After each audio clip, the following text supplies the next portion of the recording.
મારું નામ સોલંકી દિવ્યા હિંમતભાઈ છે। હું ધોરણ 9 માં અભ્યાસ કરું છું। મારી શાળાનું નામ વિશ્વગુરુ વિદ્યાપીઠ તળાજા છે। આજે હું તમને ભારતમાં બનેલ એવી ઘટના હૃદયદ્રવિત પહેલગામ 2025 માં થયેલ હુમલો તેમનું મિશન ઓપરેશન સિંદૂર વિશે ટૂંકમાં માહિતી આપીશ।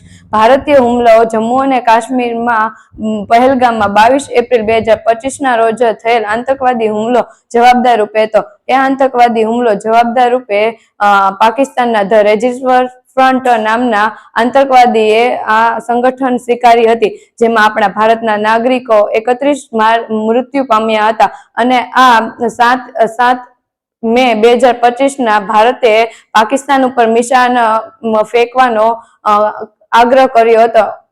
અસ્તુ, આભાર। મારું નામ રાઠોડ કેવલ કાંજીભાઈ છે। હું ધોરણ 9 માં અભ્યાસ કરું છું। મારી શાળાનું નામ વિશ્વગુરુ વિદ્યાપીઠ તળાજા છે।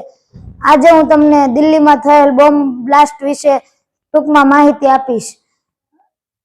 તારીખ 10 નવેમ્બરના દિવસે રાતના 7 વાગ્યે થયેલ બોમ્બ બ્લાસ્ટની ઘટનામાં 9 લોકો મૃત્યુ પામ્યા અને 20 થી વધારે લોકો ઘવાયા અને તેમાં ત્યાં આપણા ભારતના ગૃહમંત્રી અમિત શાહ પણ પહોંચી ગયા હતા। તે મોટી અધિકારીઓ સાથે તેમની બેઠકો બોલાવવામાં આવી અને ગુજરાતમાં 3 આરોપી પકડાયા। તે બધા જ અલગ અલગ રાજ્યમાં બોમ્બ વિસ્ફોટ કરવાના હતા। તે પકડાઈ ગયા અને આ દિલ્હીમાં થયેલ ઘટનામાં 2 જમ્મુ કાશ્મીરના આરોપીઓ પણ પકડાણા।